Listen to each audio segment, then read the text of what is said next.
Most every employee is entitled to a minimum wage for every hour worked. However, the minimum wage requirement varies from state to state and often differs from what is required by the federal government.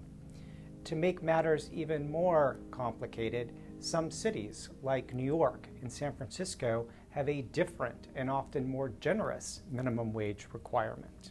Before you begin working, you should become aware of your local, state, or federal minimum wage requirement so that you can ensure that you're being paid fairly by your employer.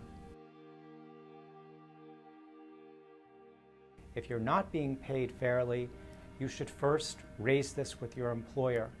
If your employer refuses to pay you fairly, meaning the required minimum wage, you should immediately seek the advice of a lawyer.